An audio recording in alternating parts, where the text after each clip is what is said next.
So good morning guys. तो weekly current affairs वाला ये हमारा वीडियो है। इसमें हम अप्रैल महीने के फोर्थ वाले वीक का पहला वाला पार्ट कवर करने वाले हैं। और कौन कौन से दिन आएंगे इसमें? 22, 23, 24, 25 और 26 अप्रैल, यानी कि 5 दिन आएंगे इसमें। तो चलिए इसको स्टार्ट करते हैं। तो इस प्रश्न में आपसे पूछा जा रहा है विश्व रचनात्मकता और नवाचार दिवस ये कब मनाया गया? तो आंसर होगा 21 अप्रैल को। याद रखना, हर साल 21 अप्रैल को world creativity and innovation day के रूप में मनाया जाता है। और अभी 15 से लेकर 21 अप्रैल तक विश्व रचनात्मकता और नवाचार सप्ताह के रूप में भी मनाया गया। इस बार की थीम क्या है? सहयोग, कोलैबोरेशन। अब 21 अप्रैल को एक और डे होता है, नेशनल सिविल सर्विसेज डे। और ये 21 अप्रैल को ही क्यों होता है? तो ये बात है 21 अप्रैल 1947 की, जब स्वतंत्र भारत के जो पहले गृह मंत्री थे, कौन? सरदार वल्लभ भाई पटेल जी। उन्होंने दिल्ली में प्रशासनिक सेवा के अधिकारियों को संबोधित किया था और सिविल सेवकों को भारत का स्टील फ्रेम कहा था। इसीलिए 21 अप्रैल को हम ये नेशनल सिविल सर्विसेज डे के रूप में मनाते हैं। अच्छा, 2-3 प्रश्न मैं आपसे ओरली पूछने वाला हूं, उत्तर दीजिएगा। अभी यूपीएससी के नए अध्यक्ष कौन बने हैं? तो आंसर हो जाएगा डॉक्टर मनोज सोनी। और भारत में सिविल सेवाओं का जनक किसे कहा जाता है? कॉर्नवालिस को। अच्छा, लोक सेवा आयोग यानी कि पब्लिक सर्विस कमीशन का गठन किस समिति की सिफारिश पे किया गया था? तो आंसर होगा ली आयोग की सिफारिश पे। तो 21 अप्रैल से ये 2 दिन याद रखना, बढ़ते हैं आगे। अच्छा बताइए, हर साल विश्व पृथ्वी दिवस कब मनाया जाता है? तो आंसर होगा 22 अप्रैल को। तो पूरे विश्व में पृथ्वी को बेहतर बनाने के बारे में जागरूकता फैलाने और लोगों को पर्यावरण संरक्षण के लिए प्रोत्साहित करने के लिए हर साल 22 अप्रैल को विश्व पृथ्वी दिवस के रूप में मनाया जाता है। थीम क्या है? इन्वेस्ट इन आवर प्लेनेट, हमारे ग्रह में निवेश। और 22 तारीख से आपको याद आएगा, अगर डेली आप हमारे करंट अफेयर्स का रिवीजन वाला वीडियो देखते होंगे या उसका ऑडियो सुनते होंगे, तो मैंने आपको 3 डे हमेशा याद करवाए हैं। एक तो 22 मार्च, 22 अप्रैल और 22 मई। 22 मार्च को वर्ल्ड वाटर डे, 22 अप्रैल को अर्थ डे और 22 मई को बायोडाइवर्सिटी डे, जैव विविधता दिवस। याद रखने हैं आपको। अच्छा, अर्थ से एक और डे आपको याद आएगा, अर्थ आर डे। मार्च महीने का आखिरी शनिवार को ये मनाया जाता है। इस बार हमने इसको 26 मार्च को मनाया। और थीम क्या थी उसकी? शेप अवर फ्यूचर, हमारे भविष्य को आकार दें। अच्छा चलिए बताइए, एक प्रश्न पूछता हूं। अभी प्लास्टिक वेस्ट के मैनेजमेंट, उसके प्रबंधन के लिए हमारे जो पर्यावरण मंत्री हैं भूपेंद्र यादव, उन्होंने एक शुभंकर लॉन्च किया था, मैस्कॉट लॉन्च किया था, उसका नाम क्या है? प्रकृति। और महाराष्ट्र ने अभी पृथ्वी के संरक्षण के लिए एक अभियान शुरू किया था, उसका नाम क्या है? मांझी वसुंधरा अभियान। अच्छा, पहला विश्व पृथ्वी सम्मेलन कब हुआ था, यही बता दो। 1992 में, रियो ब्राजील में। ध्यान रखना, बढ़ते आगे। चलिए बताइए, विश्व पुस्तक व कॉपीराइट दिवस कब मनाया गया? तो आंसर होगा 23 अप्रैल को। तो हर साल याद रखना, 23 अप्रैल को world book and copyright day के रूप में मनाया जाता है। कौन मनाता है? यूनेस्को इसको मनाता है। अच्छा, इस बार की थीम क्या है? Read so you never feel low. अच्छा, इसी से रिलेटेड एक और प्रश्न बनेगा आपका कि अभी किसे 2022 के लिए विश्व पुस्तक राजधानी के रूप में चुना गया है? अगर आपको उत्तर आता है तो कमेंट बॉक्स में टाइप करके बताइए, वरना इसका उत्तर मैं आपको आगे दूंगा क्वेश्चन करा करके। तो बढ़ते हैं आगे। अच्छा बताइए, अभी हाल ही में पंचायती राज दिवस कब मनाया गया? तो आंसर होगा 24 अप्रैल को।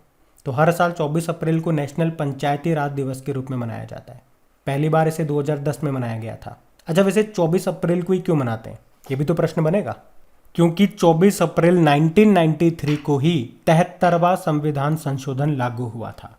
अच्छा, वैसे इस बार पंचायती राज दिवस का आयोजन ये कहाँ पे किया गया? जम्मू कश्मीर के पल्ली पंचायत में। और अभी इससे संबंधित एक प्रश्न मैं आपको आगे बताऊंगा। अगर आपको पहले से पता है कि मैं आपको कौन सा प्रश्न बताने वाला हूँ, इससे संबंधित एक बड़ा इंपॉर्टेंट प्रश्न है, तो कमेंट बॉक्स में टाइप करके बताओ। अच्छा, एक प्रश्न तो ये भी बन जाएगा कि ग्राम पंचायत का गठन संविधान के किस अनुच्छेद में है? तो अनुच्छेद नंबर 40। और बताओ, त्रिस्तरीय पंचायती राज व्यवस्था किस समिति की सिफारिश पर भारत में लागू की गई थी? तो आंसर हो जाएगा इसका बलवंत राय मेहता समिति। कहाँ से शुरू हुई? राजस्थान के नागौर से। कब? 2 अक्टूबर 1959 को। तो ध्यान रखना ये भी। बढ़ते आगे। फिर बताइए, भारत का पहला शुद्ध हरित हाइड्रोजन संयंत्र ये कहाँ पे शुरू हुआ? तो आंसर होगा असम में। तो अभी ऑयल इंडिया लिमिटेड ने असम में अपने जोहर घाट पंप स्टेशन पर भारत का पहला 99.999 परसेंटाइल शुद्ध ग्रीन हाइड्रोजन प्लांट शुरू किया है और इस प्लांट की कैपेसिटी है 10 किलोग्राम शुद्ध ग्रीन हाइड्रोजन को प्रोड्यूस करना पर डे। अच्छा मुझे बताओ, अभी जापान ने किस नाम से अपनी पहली हाइड्रोजन से चलने वाली ट्रेन को लॉन्च किया था? तो उस ट्रेन का नाम था हाइबरी। और भारत का पहला बायोमास आधारित हाइड्रोजन प्लांट ये कहाँ पे स्थापित होगा? मध्य प्रदेश के खंडवा जिले में। और आपको याद होगा गेल ने, gas authority of India limited ने मध्य प्रदेश के इंदौर में प्राकृतिक गैस प्रणाली में हाइड्रोजन के मिश्रण की भारत की अपनी तरह की पहली परियोजना शुरू की थी। और हाइड्रोजन मोबिलिटी प्रोजेक्ट ये कहाँ पे स्थापित किया गया? लद्दाख में। यहाँ पे हाइड्रोजन से चलने वाली बसें चला करेंगी। और वैसे भारत के कार्बन न्यूट्रल बनने का लक्ष्य कब का है? 2070 का है। और भारत का ऊर्जा स्वतंत्रता का लक्ष्य है 2047 का। और भारत का नवीनतम नेशनल पार्क ये असम में आपको मिलेगा, जो कि असम का 7वां नेशनल पार्क बना है, देहिंग पटकई नेशनल पार्क। और भारत का पहला तेल का कुआं कहाँ पे खोजा गया था? डिगबोई, असम में। अभी आपको याद होगा राजस्थान के बाड़मेर में नवीनतम तेल का कुआं खोजा गया था, उसका नाम रखा है दुर्गा। और कमरूप किस राज्य को कहा जाता है? तो भी आंसर हो जाएगा असम को। बढ़ते आगे। अच्छा, तो इस प्रश्न में आपको बताना है कि कौन सा राज्य एल रूट सर्वर स्थापित करने वाला देश का पहला राज्य बन गया है? तो आंसर होगा राजस्थान। तो याद रखेंगे आप, एल रूट सर्वर अपनाने वाला पहला राज्य कौन सा बन गया है? राजस्थान। पर शहर अगर आपसे पूछा जाए तो कोलकाता और मुंबई में ये पहले से लागू है। तो इसका उद्देश्य क्या है? कि राजस्थान में बिना किसी रुकावट के इंटरनेट कनेक्टिविटी बनी रहे। चाहे पूरे भारत में या पूरे एशिया में कोई भी बड़ी तकनीकी गड़बड़ी आती है या प्राकृतिक विपदा आती है, फिर भी राजस्थान में इंटरनेट कनेक्टिविटी को बरकरार रखना ही इसका मुख्य उद्देश्य है। कहाँ पे स्थापित किया गया इसे? भामाशाह स्टेट डाटा सेंटर में। अच्छा, एक प्रश्न बताओ, अभी किस राष्ट्रीय राजमार्ग का उपयोग आपातकालीन लैंडिंग के लिए किया गया था? तो आंसर होगा नेशनल हाईवे 925A। ये है बाड़मेर में। और उस इंडियन एयरफोर्स का जो विमान था उसका नाम क्या है? C-130J सुपर हरक्यूलिस नाम का वो विमान था। अभी राजस्थान के मुख्यमंत्री ने चिरंजीवी योजना जो यहाँ पे चलती है, तो उसकी स्वास्थ्य बीमा राशि को बढ़ा करके कितना कर दिया? अभी बजट में घोषणा की है उसकी। तो पहले 5 लाख था, उसे बढ़ा के अभी 10 लाख रुपए कर दिया। भारत का 52वां टाइगर रिजर्व ये आपको मिलेगा राजस्थान में। रामगढ़ विषधारी अभ्यारण्य है, वही है, बूंदी में आपको मिलेगा। और वैसे भारत का 53 नंबर का टाइगर रिजर्व कौन सा बन गया है? गुरु घासीदास टाइगर रिजर्व, छत्तीसगढ़ में ये आपको मिलेगा। ध्यान रखना। बढ़ते आगे। अच्छा बताइए, अभी हाल ही में कहां पर पहली बार एक सीवीड यानी कि समुद्री शैवाल पार्क, सीवीड पार्क ये स्थापित किया जाएगा? तो आंसर होगा तमिलनाडु में। तो कौन करेगा? मत्स्य पालन, पशुपालन और डेयरी मंत्रालय, जिसके मंत्री कौन है? पुरुषोत्तम रूपाला।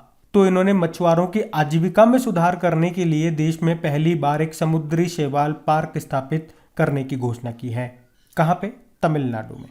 उद्देश्य आपको बताया, समुद्री शैवाल की खेती को बढ़ावा देना, जिससे मछुआरों की आजीविका में सुधार हो सके। और इस पार्क की जो स्थापना है प्रधानमंत्री मत्स्य संपदा योजना के तहत की जाएगी। अच्छा, पार्क से एक प्रश्न याद आता है, विश्व में टोटल कितने ग्लोबल जियो पार्क हो गए हैं? अभी करंट अफेयर्स का ताजा प्रश्न है ये, बताइए। 177। अभी 8 को जोड़ा गया था, उसके बाद हो गए हैं 177। आपको याद होगा तमिलनाडु में ही आपको नेशनल डुगोंग कंजर्वेशन सेंटर भी मिलेगा। डुगोंग सी काऊ को डुगोंग कहा जाता है। और बताइए, भारत का पहला जियोलॉजिकल पार्क ये कहाँ पे बनेगा? तो आंसर होगा मध्य प्रदेश के जबलपुर में। भारत का पहला जेंडर पार्क पूछेंगे तो केरल के कोझिकोड में। और देश का पहला फायर पार्क पूछेंगे तो उड़ीसा के भुवनेश्वर में। अच्छा, अब तो ये बताओ, देश का पहला ई वेस्ट इको पार्क कहाँ पे खोला गया? ये अभी ताजा नया प्रश्न है, करंट अफेयर्स में पढ़ा था अभी हमने। तो आंसर होगा दिल्ली में। तो ये सब याद रखिएगा। बढ़ते आगे। चलिए बताइए, लद्दाख और किस राज्य को जोड़ने के लिए सीमा सड़क संगठन यानी कि बॉर्डर रोड ऑर्गेनाइजेशन दुनिया की सबसे ऊंची सुरंग बनाएगा? तो आंसर होगा हिमाचल प्रदेश। तो बॉर्डर रोड ऑर्गेनाइजेशन ये दुनिया की सबसे ऊंची सुरंग बनाएगा। कब तक बना लेगा? 2025 तक। और ये जो सुरंग है ये लद्दाख और हिमाचल प्रदेश को जोड़ने का काम करेगी। और इसी के लिए चलाया गया है प्रोजेक्ट योजक। और कहाँ पे बनेगी ये? शिंकुला दर्रे के नीचे बनेगी ये सुरंग। तो इसका नाम है क्या? शिंकुला सुरंग। ये 16,580 फीट पर बनेगी। इसकी लंबाई होगी 4.25 किलोमीटर। तो आप कह सकते हो ये दुनिया की सबसे ऊंची यातायात सुरंग होगी बनने के बाद। अच्छा, कौन बना रहा है? Border Road Organisation. अच्छा, बॉर्डर रोड ऑर्गेनाइजेशन किस मंत्रालय के अंतर्गत आता है? तो याद रखना, रक्षा मंत्रालय के अंतर्गत। और इसकी पहली महिला कमांडर का नाम है वैशाली हिवासे। और आपको याद होगा, अभी बॉर्डर रोड ऑर्गेनाइजेशन ने लद्दाख में 19,000 फीट की ऊंचाई पर उमलिंग ला दर्रे पर एक सड़क बनाई थी, याद है आपको? जिसके लिए बॉर्डर रोड ऑर्गेनाइजेशन को वर्ल्ड रिकॉर्ड सर्टिफिकेट भी मिला था दुनिया की सबसे ऊंची मोटर योग्य सड़क बनाने के लिए। और हिमाचल प्रदेश में ही अटल सुरंग आपको मिलेगी, जिसे रोहतांग सुरंग भी कहते हैं, नया नाम हो गया इसका अटल सुरंग। इसकी लंबाई है 9.02 किलोमीटर। ये मनाली लेह मार्ग पर है। और इससे भी एक करंट अफेयर्स का प्रश्न आप जोड़ सकते हो कि इसे 10,000 फीट से ऊपर दुनिया की सबसे लंबी राजमार्ग सुरंग के रूप में वर्ल्ड बुक ऑफ रिकॉर्ड में इसका नाम दर्ज हुआ था। तो इस ऊंचाई पर यह दुनिया का सबसे लंबा राजमार्ग टनल है। अच्छा, आप मुझे बताओ, दुनिया की पहली शिप टनल कहाँ पे बनेगी? तो याद रखना, नॉर्वे में। इसका नाम होगा स्टैंड शिप टनल। और चेनानी नाशेरी सुरंग, जिसकी लंबाई है 9.2 किलोमीटर, ये आपको मिलेगी जम्मू कश्मीर में। इसका नाम बदल के अब क्या हो गया? डॉक्टर श्यामा प्रसाद मुखर्जी सुरंग। इसके अलावा एक सेला सुरंग का नाम याद रखना, ये आपको मिलेगी अरुणाचल प्रदेश में। ये एग्जाम में आ चुका है प्रश्न, इसलिए बताया मैंने आपको। ये विश्व की सबसे लंबी बाई लेन सुरंग है, ये चाइना सीमा के पास में आपको मिलेगी। सारे जितनी भी पॉइंट्स बताए इनको ध्यान रखना इंपॉर्टेंट है। बढ़ते हैं आगे। चलिए बताइए, भारत के किस राज्य में दुनिया की सबसे बड़ी इलेक्ट्रिक 3 व्हीलर फैक्ट्री लगेगी? तो आंसर होगा तेलंगाना में। तो अभी अमेरिका के कैलिफोर्निया में स्थित बिलिटी इलेक्ट्रिक इंक ने तेलंगाना में दुनिया की सबसे बड़ी इलेक्ट्रिक 3 व्हीलर निर्माण सुविधा स्थापित करने की अभी घोषणा की है। तेलंगाना, जिसकी कैपिटल है हैदराबाद। चलिए बताइए, दुनिया का सबसे ऊंचाई पर इलेक्ट्रिक व्हीकल चार्जिंग स्टेशन कहाँ पे खुला? हिमाचल प्रदेश के काजा में। और भारत का सबसे बड़ा इलेक्ट्रिक व्हीकल चार्जिंग स्टेशन कहाँ पे खुला? तो गुरुग्राम में। और याद रखना, दिल्ली चंडीगढ़ हाईवे पहला इलेक्ट्रिक व्हीकल फ्रेंडली हाईवे बनेगा भारत में।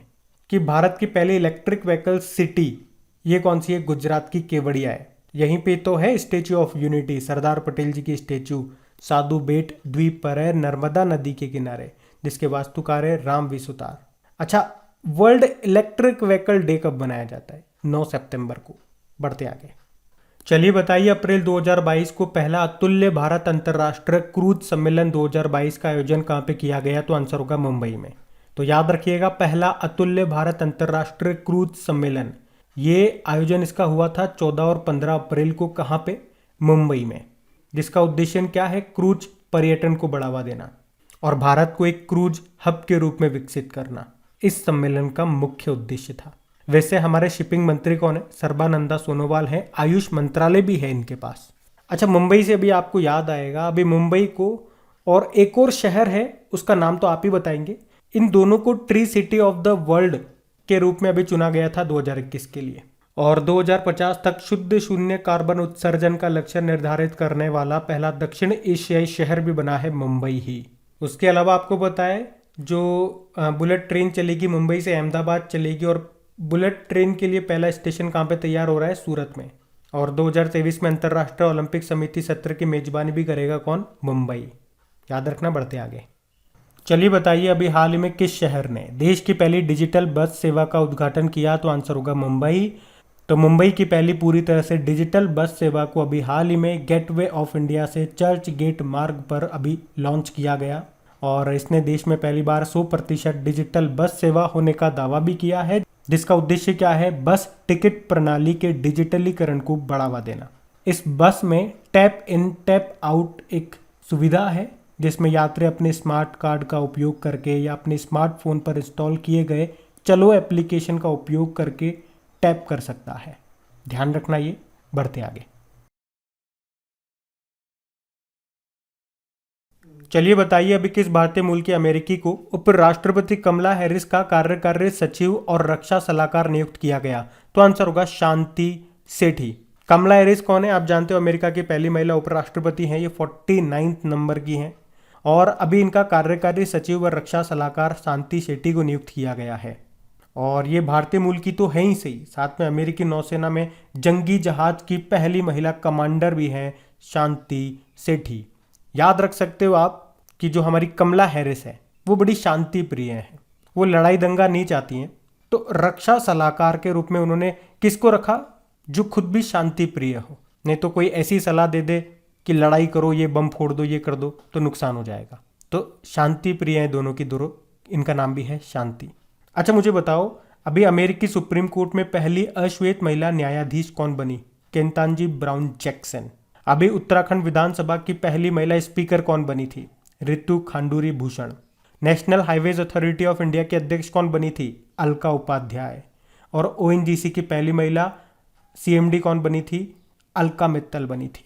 ये नाम भी ध्यान रहेंगे, बढ़ते आगे।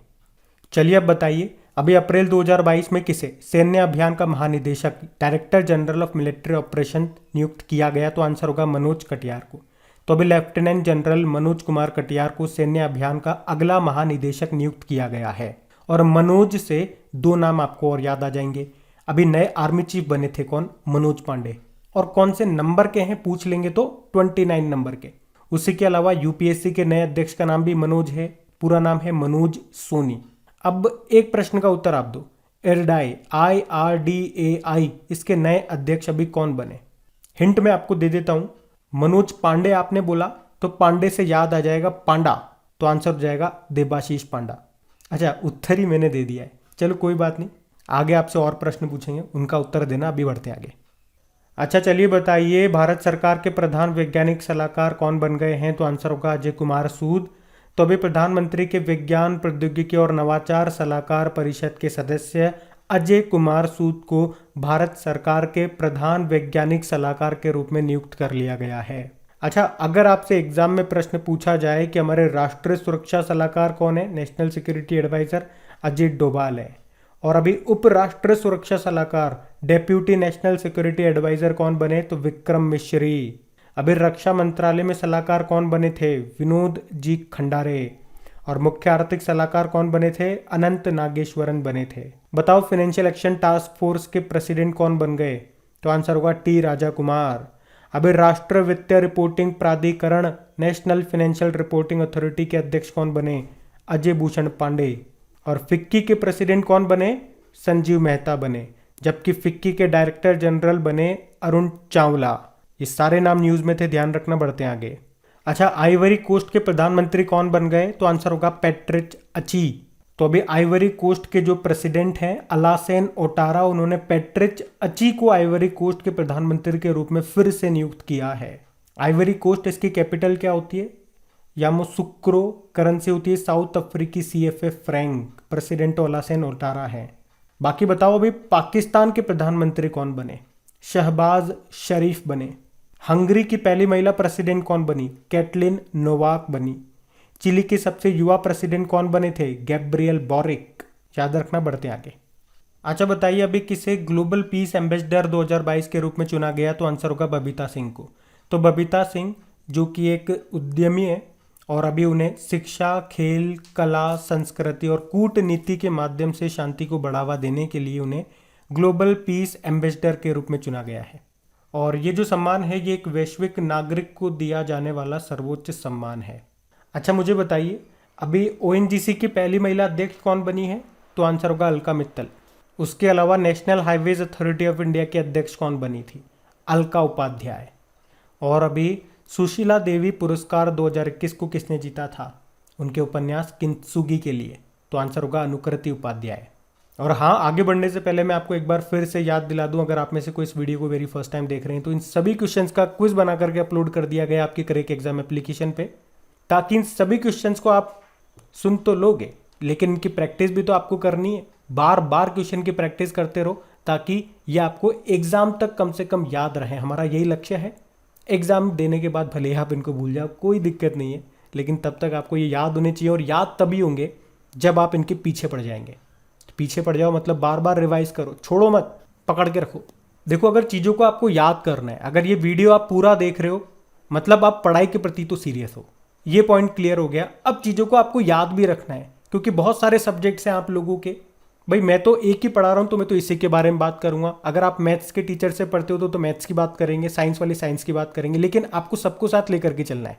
गाड़ी के 4 पहिए होते हैं, गाड़ी के चारों पहिए ठीक होंगे तभी आप मंजिल तक पहुंच पाओगे। एक पहिया ठीक होने से काम नहीं चलेगा, तो आपको सबको देखना है। तो इसीलिए मैं कहता हूँ कोई भी सब्जेक्ट आप पढ़ रहे हो, जैसे अपना सब्जेक्ट ले लेते हैं करंट अफेयर्स आप पढ़ रहे हो और ये डेली बन रहा है, इसकी खास बात क्या है, डेली बन रहा है, तो इन चीज़ों की आपको बार बार प्रैक्टिस करनी पड़ेगी। दिन का 1 या 2 घंटा आप तय कर लो कि इतने टाइम तो आपको रिवीजन करना ही है। 1 घंटा पढ़ना है और 1 घंटे में आपको क्विज ही सॉल्व करनी है, पुराने जो महीनों की क्विज है वो सॉल्व करनी है। अब तो हम टॉपिक वाइज भी क्विज बना रहे हैं। आप जनवरी मंथ का टॉपिक वाइज खोल लीजिए, उसमें जनवरी में जितने भी इंपॉर्टेंट अपॉइंटमेंट्स हो गए, अवार्ड्स हो गए, मिलिट्री एक्सरसाइज हो गए, रैंकिंग इंडेक्सेस हो गए, ये आपको सारे मिलेंगे। तो उनकी क्विज लगाते रहिए, बार बार लगाइए। एक बार लगाने से काम नहीं चलेगा। आप सोच लो कि एक बार लगा लें। मुझे आप बताओ, आपका जब मोबाइल नंबर है पहली बार आया था, या आपके पिताजी का या माताजी का या कोई भी, उनके मोबाइल नंबर आपको क्यों याद है? एक बार पढ़ने से याद है क्या? मुझे बताओ। बार बार रिपीट किया, बार बार, 1 बार, 2 बार, 10 बार। उसके बाद 11वीं बार में थोड़ा थोड़ा याद हो गया, 12वीं बार में पूरा याद हो गया। तो बार बार रिपीट करते रहोगे तो वो चीज़ें याद रहेंगी।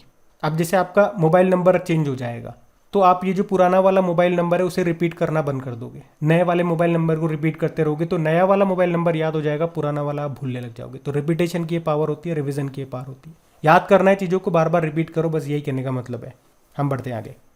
चलिए बताइए, अभी किसे आईसीसी का नया महाप्रबंधन नियुक्त किया गया? तो आंसर होगा वसीम खान को।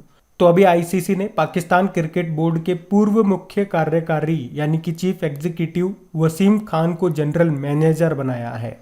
ये किनका स्थान लेंगे? जियोफ एलार्डिस की जगह लेंगे। जियोफ एलार्डिस नाम सुना है ना? ये वर्तमान में आईसीसी के सीईओ हैं। अभी तक वैसे ये जनरल मैनेजर का पद भी संभाल रहे थे, लेकिन अभी उन्होंने वो पद छोड़ दिया। तो अब जनरल मैनेजर कौन बन जाएंगे? वसीम खान, इतना सा याद रखो। और वैसे आईसीसी के चेयरमैन कौन है? ग्रेग बार्कले हैं। और आईसीसी का हेडक्वार्टर मिलेगा दुबई में, स्थापना होती है 1909 में। अभी बताओ, प्रधान वैज्ञानिक सलाहकार कौन बने? अजय कुमार सूद बने। और राष्ट्रीय अल्पसंख्यक आयोग के अध्यक्ष कौन बने? इकबाल सिंह लालपुरा। वैसे इंटरनेशनल लेबर ऑर्गेनाइजेशन के नए प्रमुख कौन बन गए? जो इस पद पे संभालने वाले पहले अफ्रीकी हैं, गिलबर्ट होंगबो। बढ़ते आगे कि अभी हाल ही में नीति आयोग के नए उपाध्यक्ष कौन बन गए हैं? तो आंसर होगा डॉक्टर सुमन के बेरी। आपको पता है अभी तक हमारे नीति आयोग के उपाध्यक्ष कौन थे? कई बार पढ़ा है हमने, राजीव कुमार थे, लेकिन अभी इन्होंने इस्तीफा दे दिया। तो अब इनके बाद डॉक्टर सुमन के बेरी को नीति आयोग का नया उपाध्यक्ष नियुक्त किया गया है। तो अब ये नाम आपको याद रखना है। आपको बता दूं, इससे पहले वो नई दिल्ली में national council of applied economic research के महानिदेशक के रूप में भी कार्य कर चुके हैं। और अब नीति आयोग के नए उपाध्यक्ष बन गए हैं डॉक्टर सुमन के बेरी। बाकी आपको पता है अभी विक्रम साराभाई स्पेस सेंटर के 10वें प्रमुख कौन बने? डॉक्टर उन्नी कृष्णन। इनसे पहले कौन थे? एस सोमनाथ थे, जो कि अभी इसरो के 10वें अध्यक्ष बन गए हैं। और हर्षवर्धन श्रृंगला के बारे में आपने सुना होगा। 2023 में भारत G20 की अध्यक्षता करेगा, तो उसी के लिए मुख्य समन्वयक, चीफ कोऑर्डिनेटर नियुक्त किया गया है हर्षवर्धन श्रृंगला को। और राष्ट्रीय वित्तीय रिपोर्टिंग प्राधिकरण, नेशनल फाइनेंशियल रिपोर्टिंग अथॉरिटी के अध्यक्ष बने हैं अजय भूषण पांडे। बाकी नीति आयोग की बात करें तो ये योजना आयोग की जगह पे लाया गया था सन 2015 में। तो आप कहोगे इसकी स्थापना कब होती है? 1 जनवरी 2015 को। और इसकी फुल फॉर्म क्या होती है? National institute for transforming India. इसके अध्यक्ष होते हैं भारत के प्रधानमंत्री, जो कि वर्तमान में है नरेंद्र मोदी। अब उपाध्यक्ष का नाम आपको याद रखना है, डॉक्टर सुमन के बेरी। वैसे इसके पहले उपाध्यक्ष कौन थे? अरविंद पनगड़िया। वर्तमान में सीईओ अमिताभ कांत थे। और पहले सीईओ कौन थे? सिंधु खुल्लर थे। चलिए बताइए, अप्रैल 2022 में इनविक्टस गेम्स 2022 का आयोजन ये कहाँ पे किया गया? तो आंसर होगा नीदरलैंड में। तो इनविक्टस गेम्स ये एक तरह से पैरा गेम्स की तरह ही होते हैं, बस फर्क इसमें ये होता है कि इसमें वो पूर्व सैनिक भाग लेते हैं जो घायल हुए हों या बीमार हों। सैनिकों के लिए होता है, मतलब आप कह सकते हो। ये पहली बार 2014 में हुआ था लंदन में, और अभी 2022 में ये 16 से लेकर 22 अप्रैल तक हुआ। कहाँ पे? हेग, नीदरलैंड में। और याद रखना, अगले साल 2023 में कहाँ होगा? जर्मनी में होगा। अच्छा, अभी वाला तो हो रहा है हेग, नीदरलैंड में। और यहाँ से आप लिंक करके याद कर पाओगे, इंटरनेशनल कोर्ट का हेडक्वार्टर आपका हेग, नीदरलैंड में ही है। चलो मुझे बताओ, अभी जो आपके टोक्यो ओलंपिक हुए थे, जो कि एक तरह का समर ओलंपिक था, कौन से नंबर का है? 32वें नंबर का। कहाँ पे? टोक्यो में हुआ ये, टोक्यो जापान में, जिसका शुभंकर था मिराई तोबा। और जो पैरा ओलंपिक हुए वो 16वें नंबर के थे, उसका शुभंकर मैस्कोट था सोमाइती, मिराई तोबा और सोमाइती। और अगले समर ओलंपिक ये 2024 में होंगे पेरिस में। अभी 2022 में आपको एक ओलंपिक हुए तो थे, वो बीजिंग ओलंपिक है, वो विंटर ओलंपिक है, जो चाइना की कैपिटल बीजिंग में हुए। उसका शुभंकर क्या है वैसे? बिंग ड्वेन ड्वेन, और पैरा का है श्वेन रॉन रॉन। अच्छा, 2022 में कॉमनवेल्थ गेम्स भी होने हैं, कहाँ पे? बर्मिंघम इंग्लैंड में। अब यहाँ से भी एक अच्छा प्रश्न बन जाएगा कि 2026 के कॉमनवेल्थ गेम्स कहाँ पे होंगे। करंट अफेयर्स का प्रश्न है ये। तो आंसर होगा ऑस्ट्रेलिया के विक्टोरिया शहर में। और इस साल के अंत में जो फीफा वर्ल्ड कप होगा वो कहाँ पे होगा? कतर, दोहा में। ये सब याद रखिएगा। पढ़ते आगे। अच्छा बताइए, हाल ही में विजडन ने किन 2 भारतीय खिलाड़ियों को वर्ष 2022 के लिए क्रिकेटर ऑफ द ईयर चुना? तो फिर आंसर होगा जसप्रीत बुमराह और रोहित शर्मा को। तो याद रखना, विजडन ने अभी 5 खिलाड़ियों को वर्ष 2022 के लिए क्रिकेटर ऑफ द ईयर चुना है और इनमें से 2 भारतीय हैं। तो उनके तो नाम आपको याद रखना ही रखना है। वैसे 5 के नाम एक बार मैं आपको बता देता हूँ। 2 तो भारतीय हो गए, जसप्रीत बुमराह और रोहित शर्मा। एक है डेवॉन कॉनवे जो कि न्यूजीलैंड के हैं, एक है ऑली रॉबिन्सन जो कि इंग्लैंड के हैं, और एक है डैन वॉन। ये महिला खिलाड़ी है इन 5 में, ये साउथ अफ्रीका की है। तो इनका भी नाम आप ध्यान रख सकते हैं क्योंकि 5 में ये एक महिला खिलाड़ी है। अच्छा, इनके अलावा लीडिंग क्रिकेटर अभी किसे चुना गया? इंग्लैंड के पूर्व कप्तान जॉ रूट को। और लीडिंग T20 क्रिकेटर चुना गया पाकिस्तान के मोहम्मद रिजवान को। और leading women cricketer in the world चुना गया लिजेल ली को। ये साउथ अफ्रीका की है। आपको याद होगा world games athlete of the year चुना गया था किसे? PR श्रीजेश को। ये भारतीय हॉकी टीम में गोलकीपर है, तो इनका नाम भी इंपॉर्टेंट है। बाकी ICC women's cricketer of the year चुना गया था भी स्मृति मंधाना को। और अगर पूछा जाए BBC India sports person of the year किसे चुना गया, तो वेटलिफ्टर है कौन? मीराबाई चानू, उनको। अभी टोक्यो ओलंपिक 2020 में सिल्वर जीत के लाई थी ये 49 किलोग्राम कैटेगरी में। कहाँ से हैं ये? मणिपुर से हैं, याद रखना। बढ़ते आगे। अच्छा, अब बताइए IPL 2022 के एक सीजन में 3 शतक लगाने वाला पहला बल्लेबाज कौन बन गया? तो आंसर होगा जॉस बटलर। ये राजस्थान रॉयल के हैं जॉस बटलर। वैसे तो ये इंग्लैंड के खिलाड़ी है, लेकिन अभी IPL में राजस्थान रॉयल के लिए खेल रहे हैं। और अभी IPL 2022 में 3 शतक लगाने वाले ये पहले बल्लेबाज बन गए हैं। वैसे IPL के एक सीजन में सबसे ज़्यादा यानी कि 4 शतक लगाने का रिकॉर्ड भी है, जो किसके नाम है? रॉयल चैलेंजर्स बेंगलुरु के पूर्व कप्तान विराट कोहली के नाम। तो आप इस प्रश्न को यूं भी कह सकते हो कि विराट कोहली के बाद IPL में सबसे ज़्यादा सेंचुरीज लगाने वाले ये दूसरे बल्लेबाज हैं जॉस बटलर, इनका नाम है। IPL ये 2022 में ये इसका 15वां संस्करण है, जो कि कहाँ पे हो रहा है? भारत में हो रहा है। और कितनी टीमें खेल रही है? 10 टीमें खेल रही है। 2 नई टीमें जुड़ी है। कौन कौन सी? अहमदाबाद और लखनऊ टीम। अहमदाबाद टीम का नाम क्या हो गया है? गुजरात टाइटन हो गया है, जिसके कप्तान कौन है? हार्दिक पांड्या है। एक है लखनऊ टीम जिसका नाम हो गया है लखनऊ सुपर जायंट्स, इसके कप्तान कौन बने हैं? KL राहुल। तो ये चीज़ें आप ध्यान रखें। बढ़ते आगे। अच्छा बताइए, अभी हाल ही में किसे उद्यमी नेतृत्व पुरस्कार 2022 से सम्मानित किया गया? तो आंसर हो जाएगा विवेक लाल।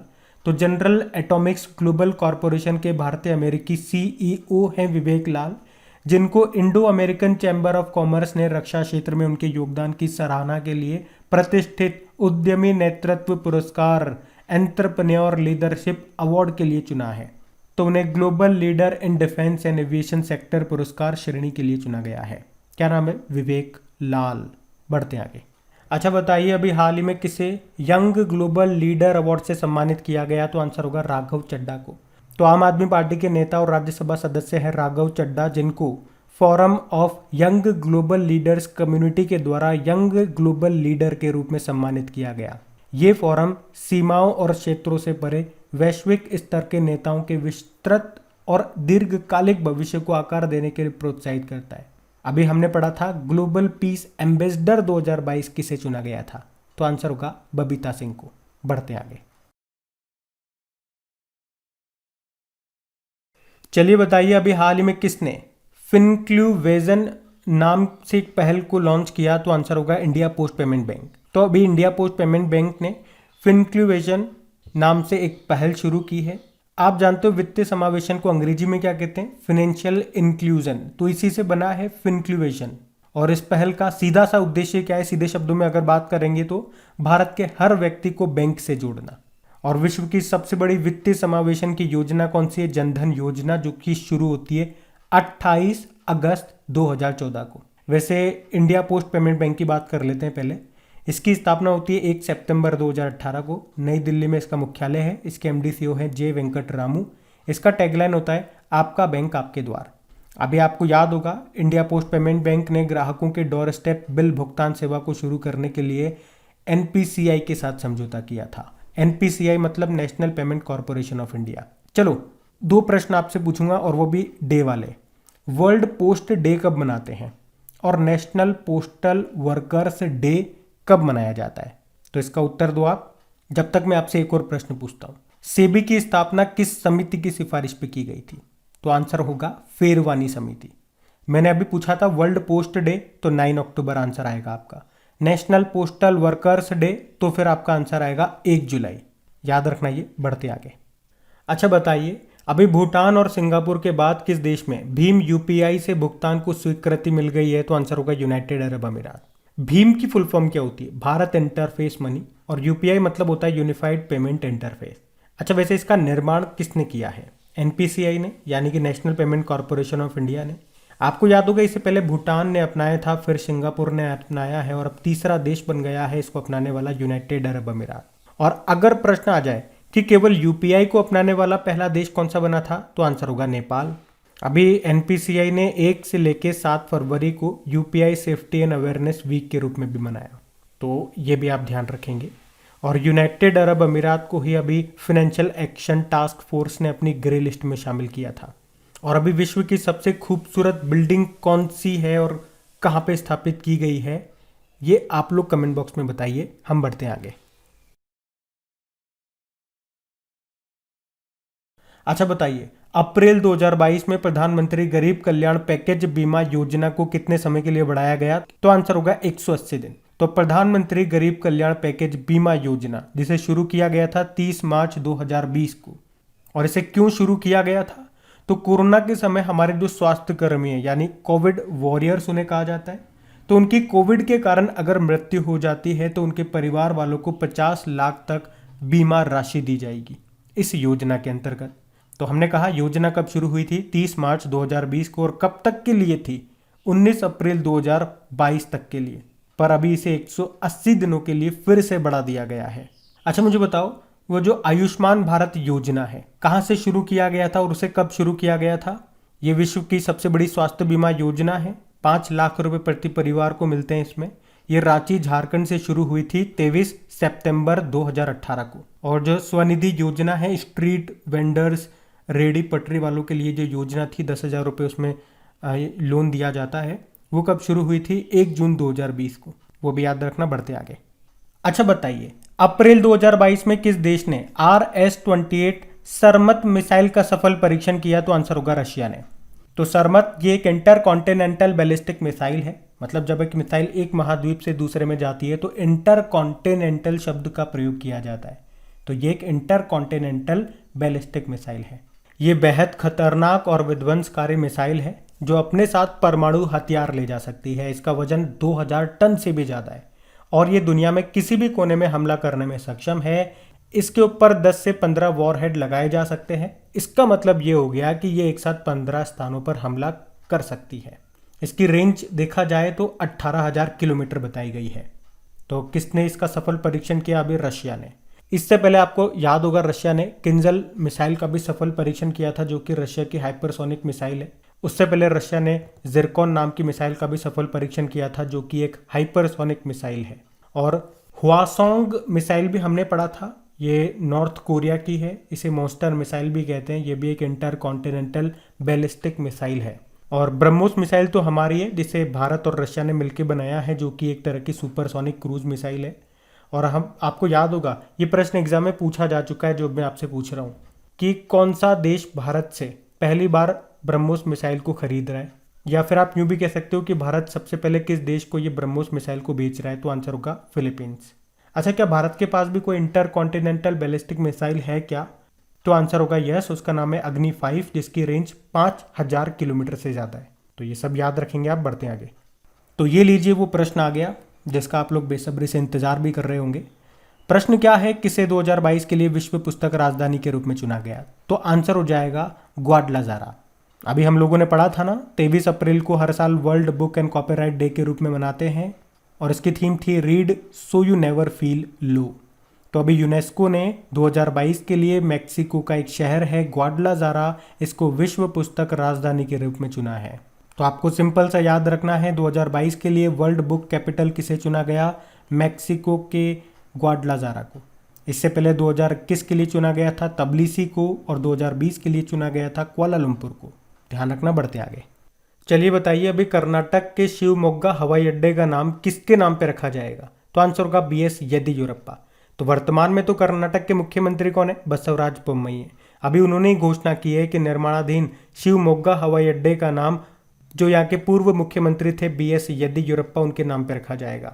और बेंगलुरु में जो केम्पेगौड़ा इंटरनेशनल एयरपोर्ट है, उसके बाद कर्नाटक में ये जो शिवमोग्गा हवाई अड्डा है, इसका रनवे दूसरा सबसे लंबा रनवे होगा कर्नाटक में।